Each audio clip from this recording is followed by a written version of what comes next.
எல்லோரும் நன்றாக இருப்பீர்கள். இப்பொழுது 2026 ஆனி மாதம் எப்படிப்பட்ட பலன்களை கொடுக்க போகிறது அப்படிங்கிறத எப்போது பார்த்தலாம். மேஷம் முதல் மீனம் வரையிலான 12 ராசிக்காரர்களுக்கு தனித்தனியாக என்னென்ன பலன்கள் நடக்கிறதுன்றது இப்போது பார்க்கறதுக்கு முன்னாடி, இந்த 2026 ஆனி மாதத்தில் முக்கியமான கிரக பயிற்சிகள் ஏதாவது இருக்கா, கிரக நிலைகள் எப்படி இருக்குது, அது 12 ராசிக்காரர்களுக்கு அவசியமான ஒன்று. ஐயா, சூரியன் மிதுனத்திற்கு வந்து விடுவார். மாதத்தின் ஆரம்பத்திலிருந்து மாதத்தின் இறுதி நாள் வரைக்குமே சூரியன் மிதுனத்தில் இருப்பது தான் இந்த ஆனி மாதம்னு சொல்கிறோம். அப்போ மிதுன வீட்டிற்கு அவர் மாறக்கூடிய அமைப்பு, புதனுடைய வீட்டிற்கு மாறக்கூடிய அமைப்பு, மிகப்பெரிய கோச்சார ரீதியாக எல்லாவற்றையும் பாதிக்கக்கூடிய சனி நல்ல மீனத்திலே இருக்கிறார். இருக்கிற இடத்துலையே இந்த மாதம் முழுக்க இருக்கிறார். அவர் எந்த விதமான மாற்றத்தை அடையிறதில்லை. இதில் ஒரு பெரிய விஷயம் என்னென்னா, உச்ச குரு சனியை பார்ப்பது என்பது சனியால் இதுவரை தொல்லைகளை அனுபவித்து கொண்டிருந்த எல்லாருக்குமே அப்படி ஒன்றும் பெரிய கஷ்ட நஷ்டங்கள் இருக்காதுன்றதை காட்டுது. சனிக்கடுத்து 2ஆம் நிலை நல்ல கிரகமான குரு பகவான் இப்போ தான் போன ஜூன் மாதம் 2ஆம் தேதி தான் மாறி இருக்கிறார். ஒரு 10-15 நாட்களுக்கு முன்னாடி மாறினது. கடகத்தில் அவர் உச்சகுருவாக இருப்பது மிகப்பெரிய யோகம். செவ்வாய் 2 இடங்கள்லேயே மாறி இருப்பார். செவ்வாய் பயிற்சி இந்த மாதம் நடக்குது. முதல்ல மேஷத்தில் ஆட்சியாக இருக்கக்கூடிய மேஷராசிக்காரர்கள் செவ்வாயை யோகா அமைப்பாக கொண்டவர்கள் எல்லாருக்குமே நல்ல பலன்களை கொடுக்கக்கூடிய நிலையிலிருந்து இந்த ஆனி மாதத்தில் ரிஷப வீட்டிற்கு அவர் மாறுவதும், வக்கர நிலையில் இருக்கக்கூடிய புதன் கடகத்திற்கும் மிதுனத்திற்கும் மாறி மாறி வருவதும், சிம்மத்திற்கு சுக்கிரன் மாறி போகிறதுமான ஒரு கிரக நிலைமையில் தாங்க இப்போ இருக்குது. ராகு யாரையும் பீடிக்கலை. பொதுவாகவே ராகு கேதுக்கள் யாரையாவது ஒருத்தரை பீடிச்சாங்கன்னா, அதாவது ராகு கேதுக்களோடு யாராவது ஒருத்தர் இணைஞ்சிருந்தாங்கன்னா, அந்த கிரகத்துடைய ஒரு தன்மைகள் நன்மைகள் அந்த ராசிக்காரர்களுக்கு அது ஒரு யோகமான இருந்தால் அது கிடைக்காம போயிடும். அந்த மாதிரியான அமைப்புகள் எதுவுமே இந்த ஆனி மாதத்தில் கண்டிப்பாக கிடையாது. ஆக ஆனி மாதத்தில் பரவலான நிலையில் சனியிலிருந்து சுக்கிரன் வரைக்கும், மீனத்திலிருந்து சிம்மம் வரைக்கும் பரவலான நிலைமைகளில் இப்போது இருக்கிறது ஒரு பெரிய யோகமான ஒரு அமைப்புங்க. கஷ்டப்பட்டு கொண்டிருக்க அஷ்டம சனியிலையும் ஜன்ம சனியிலையும் மீனராசிக்காரங்களும் சிம்ம ராசிக்காரங்களும் இப்போ நல்லா இல்லைங்க. குறிப்பாக மீனராசியை சேர்ந்த இளைய பருவத்தினருக்கு கடுமையான ஒரு சாதகமற்ற பலன்கள் நடந்துக்கிட்டு இருக்கு. அதே மாதிரி சிம்ம ராசியில் பூரம் நட்சத்திரத்தில் பிறந்தவர்களுக்கு போன மாதத்திலிருந்து டைம் நல்லா இல்லை.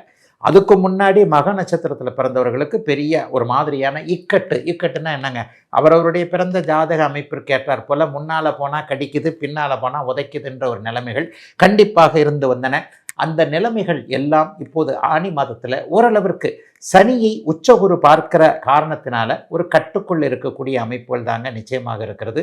பெரிய சோதனைகள் எதுவும் இப்போதைக்கு கண்டிப்பாக வராது. 12 ராசிக்காரர்களுக்கும் சுபர்கள் என்று சொல்லப்படக்கூடிய புதன் குரு சுக்கிரன் 3 பேருமே இந்த ஆனி மாதத்தில் கடக வீட்டில் உச்சமாக இருக்கக்கூடிய தன்மை, ஆனி மாதத்தின் நடுப்பகுதியில் ஆனி பௌர்ணமி என்று சொல்லப்படக்கூடிய, அப்படியே அந்த ஆனி மூலம் என்று சொல்லப்படக்கூடிய அமைப்பில் ஒரு பௌர்ணமி நிலைமைகளில் சந்திர அதியோகத்தில் அந்த புதனும் சுக்கிரனும் குருவும் ஒரே நேரத்தில் ஜூலை மாதம் 1ஆம் தேதியாக இருக்கலாம். ஆனி மாதத்தின் நடுப்பகுதியில் ஆனி மாதத்தின் 15-16ஆம் தேதிகளில் பார்த்தீங்கன்னா பௌர்ணமி அமைப்பில் சந்திரனும் வலுவாக இருக்கிறார், புதனும் சுக்கிரனும் குருவும் கடகத்தில் வலுவாக இருக்கிறார்கள். ஆகவே கிட்டத்தட்ட எல்லோருமே ஓரளவிற்கு வரவேற்கக்கூடிய நல்ல மாதமாகவே அமைஞ்சிருக்குங்க இந்த ஆனி மாதம்.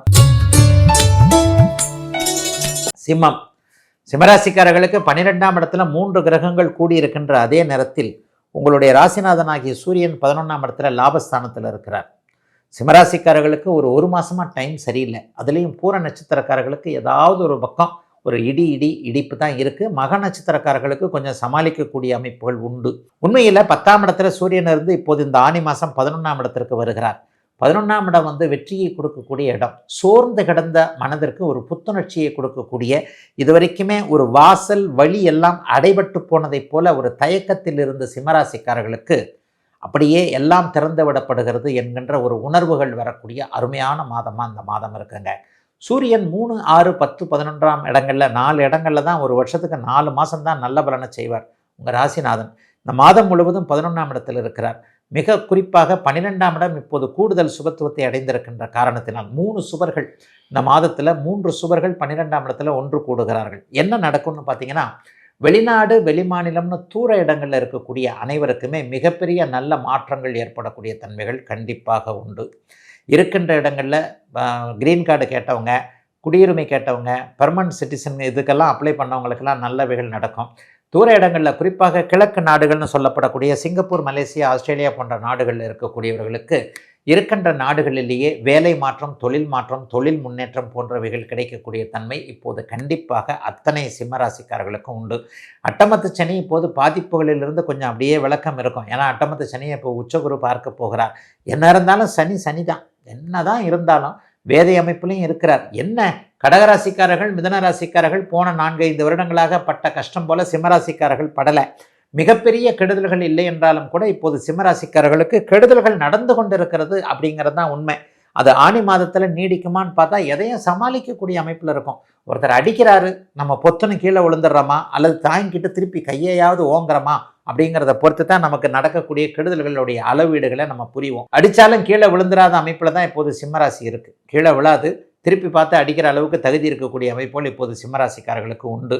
சூரியனும் செவ்வாயும் வலிமையான நல்ல இடங்களில் இருப்பது ஆனி மாதம் 10ஆம் தேதிக்கு பிறகு அப்படியே தசம அங்காரகா என்கின்ற அமைப்பில் 10ஆம் இடத்திற்கு செவ்வாய் வருவது தொழில் முன்னேற்றங்களை குறிக்கக்கூடிய ஒன்று. அரசு அதிகாரிகள், அரசு சார்ந்த விஷயங்கள் இருக்கக்கூடிய சிம்மராசிக்காரர்களுக்கு ப்ரொமோஷன் போன்றவைகள் இந்த மாதத்திலிருந்தே அப்படியே கிடைக்க ஆரம்பிக்கும். எதை பற்றியும் கவலைப்படாதீங்க, பெரிய அளவில் சோதனைகள் இருக்காது. பூரம் நட்சத்திரக்காரர்களுக்கு மட்டும் மனக்குழப்பங்கள் நீடிக்கக்கூடிய தன்மைகள் உண்டு. மக நட்சத்திரக்காரர்களுக்கு ஏற்கனவே இருந்து வந்த மன அழுத்தம், மனக்குழப்பங்கள் அப்படியே வெளியே போகக்கூடிய தன்மைகள் உண்டு. குடும்பத்தில் மனைவியை பற்றி, கணவனை பற்றிய கொஞ்சம் கவலைகள் ஆண் பெண் இருவருக்குமே இருக்கும். அந்த அமைப்பு ஆனி மாதம் கடைசி வாரத்தில் தீரக்கூடிய அமைப்புகள் உண்டு.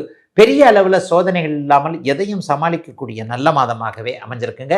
சிம்மராசிக்காரர்கள் எல்லோருக்கும் இந்த 2026 ஆனி மாதம் உண்மையில் 10ஆம் இடத்துல சூரியன் இருந்து இப்போது இந்த ஆனி மாதம் 11ஆம் இடத்திற்கு வருகிறார்.